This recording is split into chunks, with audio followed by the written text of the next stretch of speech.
السلام علیکم ورحمۃ اللہ وبرکاتہ۔ مسلم سائنسدانوں کا جو حشر مسلمانوں کے ہاتھوں ہوا وہ عوام کو نہیں بتایا جاتا۔ آج بڑے فخر سے کہا جاتا ہے کہ وہ ہمارے مسلم سائنسدان تھے، اگرچہ علم کا کوئی مذہب نہیں ہوتا۔ ان میں سے چند سائنسدانوں کا مختصر احوال پیش خدمت ہے کہ ان کی زندگی کس طرح گزری۔ نمبر 1، یعقوب الکندی فلسفے، طبیعیات، ریاضی، طب، موسیقی، کیمیا اور فلکیات کا ماہر تھا۔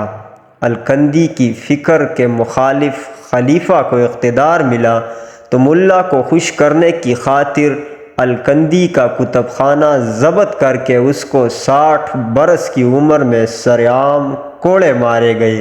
ہر کوڑے پر الکندی تکلیف سے چیخ مارتا تھا اور تماشبین عوام قہقہا لگاتے تھے۔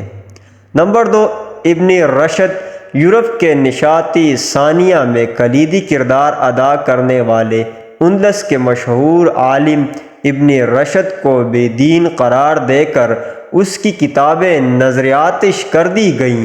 ایک روایت کے مطابق اسے جامع مسجد کے ستون سے باندھا گیا اور نمازیوں نے اس کے منہ پر تھوکا۔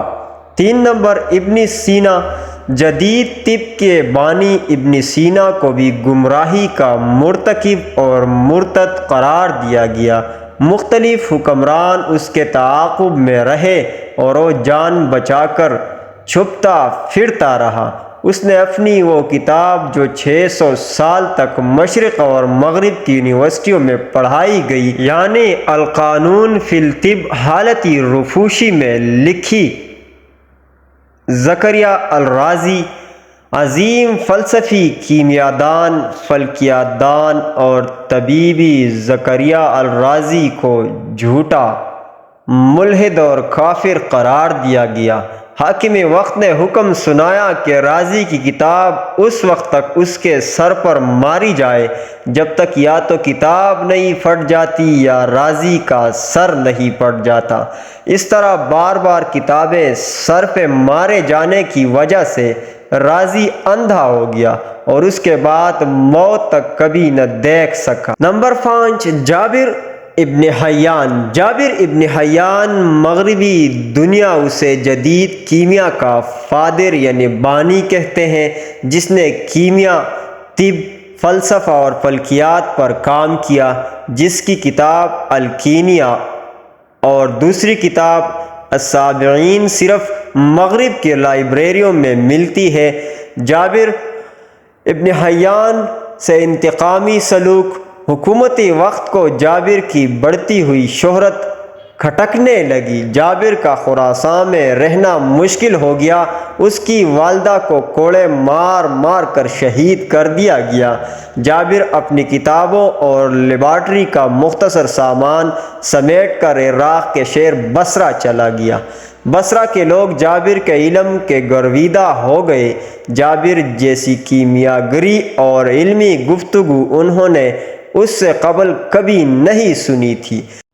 جابر نے انہیں زمین سے آسمان اور زمین سے اس کی تہوں تک کا سفر کروا دیا۔ حاکم بصرہ کو بھی اس کی شہرت برداشت نہ ہوئی۔ حاکم کے درباری جابر کی بڑھتی ہوئی علمی شہرت اور مسلکی اختلاف کو حکومت کے لیے خطرہ سمجھنے لگے۔ ایک دن جابر کو الزامات کی زد میں لا کر قاضی بصرہ کے سامنے پیش کیا گیا۔ قاضی نے حاکم کی ایما پر جابر کو سزائے موت سنا دی اور یوں جس جابر بن حیان کو آج مغرب بابائے کیمیا، فادر آف کیمسٹری کہتی ہے، اس کی کیمیاگری، علم اور سائنسی ایجادات کو اس کے اپنے ہم مذہبوں نے جادوگری، کذب اور کفر قرار دے دیا۔ تو دوستوں، یہ تھی آج کی ہماری معلوماتی ویڈیو۔ امید ہے آپ کو پسند آئی ہوگی۔ اگر پسند آئی ہو تو اپنی قیمتی رائے کا اظہار کمنٹ سیکشن میں ضرور کیجیے گا۔ اپنا ڈھیر سارا خیال رکھیے گا۔ خدا حافظ۔